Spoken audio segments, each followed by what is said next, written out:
the best talent. Caitlin is just a rookie in the WNBA. Wasn't playing bad, but wasn't playing like she's playing now.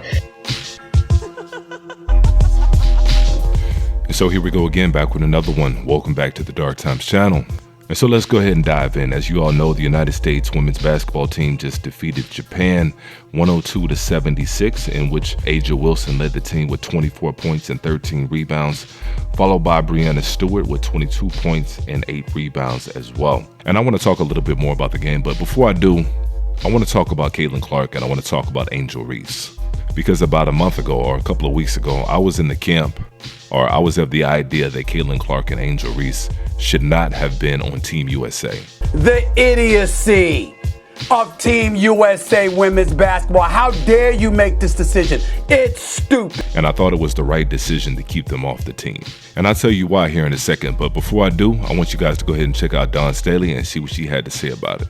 Conversation about women's basketball, the run you in South Carolina had to the national championship, a perfect season. Obviously, Caitlin Clark. And there was so much conversation on, should Caitlin be on the U.S. women's national team? You were part of the selection group. Give me your read on that now that we've got a little bit of time and we can get into some clear air to see what happened. Right. When, as a committee member, you're charged with putting together best team of players, the best talent.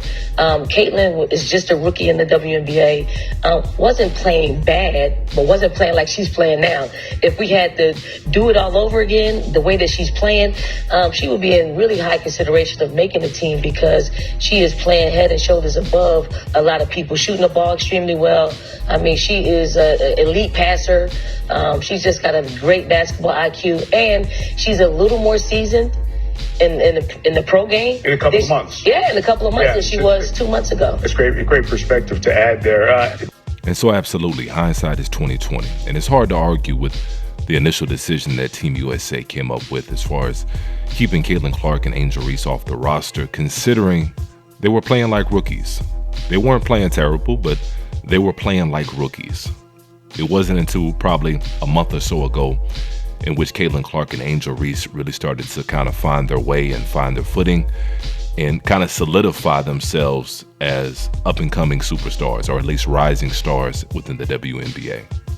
And if they would have came out the gate like this, I guarantee you, more than likely, they probably would have been on that roster. But it's a hard pill to swallow when you've got veterans on that WNBA or Team USA roster that have been playing their whole lives to get to the point where they can represent their country. And it's a hard thing to do, to put two rookies that are playing like rookies on Team USA in front of these girls or in front of these women. And I think the talent gap is so big between Team USA and the rest of the field that they could have afforded to take the bottom two players off and replace them with Caitlin Clark and Angel Reese. And I think the outcome would be the same. Team USA would still dominate this entire Olympic field. And so initially, I think a lot of people, including myself, didn't really understand how wide the gap really was between Team USA and the rest of the field. And if today was any indication of it, I think the rest of the way is going to be a cakewalk as well. The tallest player that Team USA had to face today versus Japan was 6'1". In comparison to Team USA with a Brittany Griner standing at 6'9". And you got A'ja Wilson at 6'4" and Bree Stewart at 6'4". And so these players were just dominating down low. It was easy pickings. Chelsea Gray will always be at the control of the point guard, always keeping her team in the right spot and right on cue. No look feed, A'ja Wilson. And that's one of the main reasons why I feel like Caitlin Clark and Angel Reese should have been on this team. Because regardless of the players that they put on this team, Team USA is going to roll through everybody. And I think the energy and the anticipation of Team USA, of women's Team USA playing basketball and going up against all these different teams, I think the energy would have been a lot different. I think the ratings would have been a lot different. I think it would have been must-see TV because we just finished probably one of the most exciting WNBA seasons since its conception. We're talking about an unprecedented amount of buzz surrounding the WNBA and surrounding Caitlin Clark and Angel Reese. And so it's almost somewhat of a letdown to the average fan and a lot of these new WNBA fans to watch these women in the Olympics without Caitlin Clark and without Angel Reese, because that's who they've been tuning in to see. And that's who they want to see. All the buzz and all the excitement has been surrounding them for the first half of the season. And so when we're tuning in to watch these games, it's almost a little bit of a letdown, especially when you factor in and consider that these women are going to beat down whoever they face. but then on the other hand, I also stand the politics of it. If you think about it, this is probably really the last time where you're going to see some of these veterans on Team USA. Taurasi, this is probably her final year. Brittany Griner, this is probably her final year. And a few other players.